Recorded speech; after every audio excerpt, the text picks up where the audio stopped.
मेरे प्रिय साथियों, सबसे पहले मैं वेटरन्स इंडिया से जुड़े सभी पूर्व सैनिकों को कारगिल विजय दिवस की हार्दिक शुभकामनाएं देता हूं।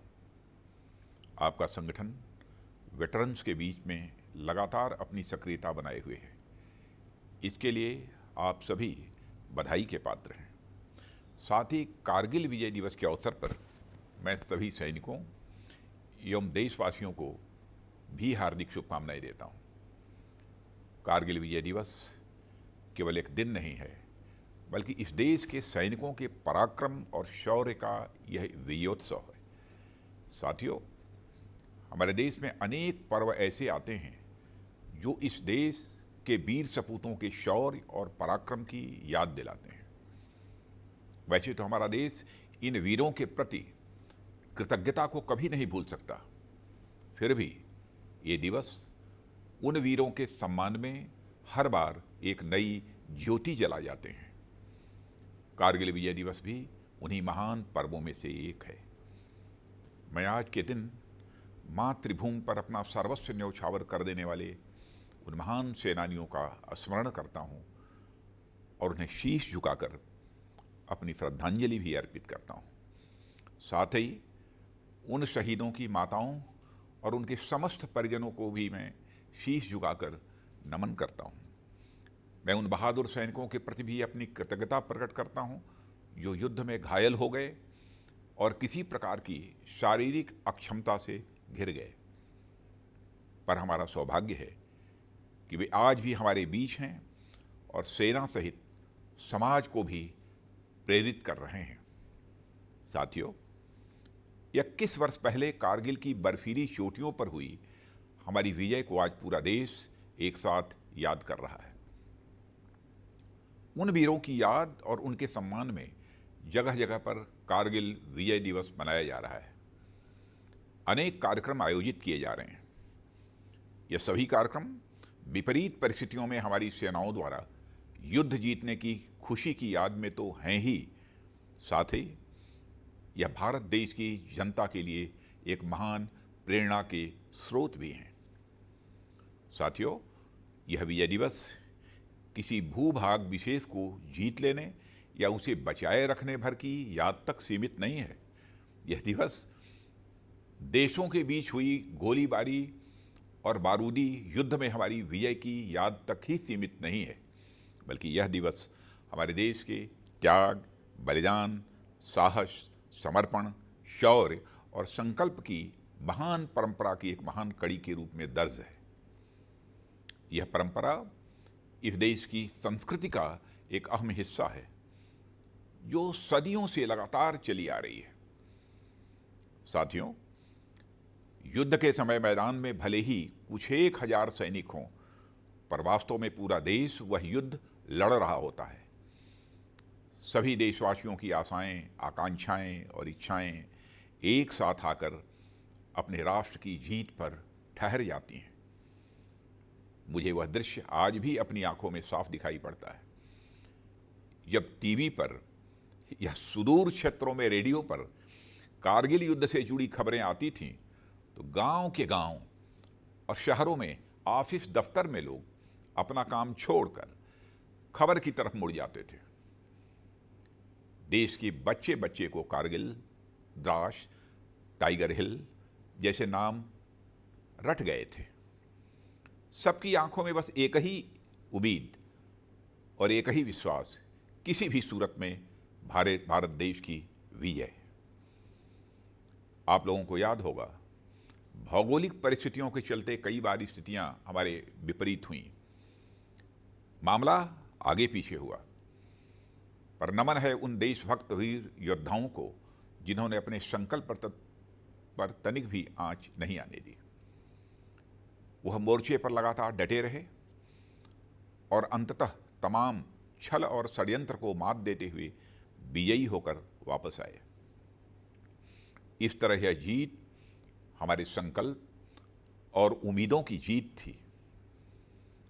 मेरे प्यारे साथियों, कारगिल न केवल हमारे राष्ट्रीय स्वाभिमान का, बल्कि एक इनजस्टिस के खिलाफ उठाए गए एक बड़े कदम का भी प्रतीक था और रहेगा। कारगिली विजय के शिल्पी तत्कालीन प्रधानमंत्री श्री अटल बिहारी वाजपेयी जी ने उस समय राष्ट्रीय सुरक्षा पर अपना जो दृष्टिकोण प्रस्तुत किया था, उसका जिक्र मैं यहाँ करना चाहूँगा। उन्होंने कहा था, हमने यह साबित कर दिया कि हम किसी बाहरी दबाव के सामने नहीं झुकेंगे। हमने यह भी साबित कर दिया कि हम एक जिम्मेदार राष्ट्र हैं। राष्ट्रीय सुरक्षा के दायरे में हम जो कुछ भी करते हैं वह हमेशा आत्मरक्षा के लिए करते हैं, आक्रमण के लिए नहीं। और अगर दुश्मन देश में कभी हमारे ऊपर आक्रमण किया तो हमने यह भी साबित कर दिया कि कारगिल की तरह हम उसे मुंहतोड़ जवाब भी देंगे। साथियों, यह सेंटिमेंट जैसा 21 साल पहले था वैसा ही आज भी है। हम शांति चाहने वाले देश हैं, पर किसी संकट के समय अपनी राष्ट्रीय एकता और संप्रभुता के लिए बड़े से बड़ा कदम उठाने के लिए भी हम हमेशा तैयार हैं। अभी हाल ही में मुझे लेह लद्दाख जाने और वहाँ से इन वीर सपूतों को श्रद्धांजलि देने का अवसर प्राप्त हुआ था। इसके पूर्व हमारे आदरणीय प्रधानमंत्री श्री नरेंद्र मोदी जी का भी वहाँ जाना हुआ था और उन्होंने वहाँ अपने सैनिकों के साथ एक जीवंत संबंध स्थापित किया। मैंने अनुभव किया कि कितनी कठिन और विपरीत परिस्थितियों में भी हमारी जांबाज बहादुरों ने अपना संयम और धैर्य बनाए रखकर दुश्मनों को मुंहतोड़ जवाब दिया था। वे अपने दिल और दिमाग दोनों से इस देश को समर्पित थे और मुझे कहते हुए खुशी हो रही है कि 20 वर्ष पहले के मुकाबले मैंने वहाँ बहुत बड़ा बदलाव देखा। वह चाहे इक्विपमेंट प्रोफाइल हो, हाल ही में डिप्लॉयड गन्स हों या फिर एरियल एसेट्स हों, जो न केवल ट्रूप्स की बल्कि टैंक्स और बीएमपीज की भी स्पीडी मोबिलाइजेशन में सक्षम है। मित्रों, यह दिवस हमें याद दिलाता है कि एक सैनिक हमेशा एक सैनिक होता है। वह न किसी जात का होता है, न किसी मजहब का, न किसी वर्ग का होता है, न किसी वर्ण का। उसका एकमात्र धर्म होता है कर्तव्यनिष्ठा। सैनिक का एकमात्र धर्म होता है अपने राष्ट्र के प्रति कर्तव्य और सेवा भाव।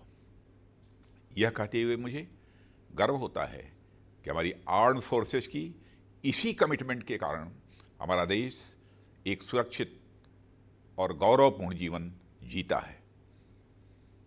साथियों, आज हम देशवासियों को अपने सैनिकों की इसी निष्ठा और कर्तव्य भाव का अनुकरण करने की जरूरत है। हम सबको अपने देश का एक ईमानदार सैनिक बनने की जरूरत है। देश की सीमा पर रहकर देश की सेवा करना एक सैनिक का धर्म तो है ही, साथ ही देश के अंदर रहकर भी देश के प्रति अपने कर्तव्यों का ईमानदारी से निर्वाह करना भी एक सैनिक धर्म ही है। इस देश को सुरक्षित रखने का कार्य अगर हमारे सीमा के सैनिक कर रहे हैं तो इसकी एकता, अखंडता और भाईचारे को बरकरार रखना हमारी जिम्मेदारी है। हमारे देश में हमेशा अमन चैन बना रहे, आपसी सौहार्द बना रहे और हम लगातार विकास के पथ पर उन्मुख रहें। मैं समझता हूं हमारे वीर बहादुर जवानों के लिए यह सबसे बड़ी श्रद्धांजलि होगी। साथियों, यह हमारे देश के वीर जवानों के प्रति कृतज्ञता का भाव रखता है। मातृभूमि की सेवा में इन वीर सपूतों का बलिदान यद्यपि बेजोड़ है और इसकी कोई कीमत नहीं चुकाई जा सकती है, लेकिन हम विश्वास दिलाते हैं कि यह सरकार सदैव इन वीर जवानों के परिजनों के साथ खड़ी है।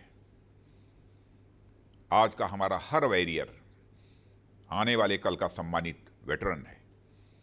अपने वेटरन्स की कुशलक्षेम और उनकी संतुष्टि सुनिश्चित करना यह हमारा परम कर्तव्य है और यह सरकार अपने कर्तव्य को अच्छी तरह समझती है।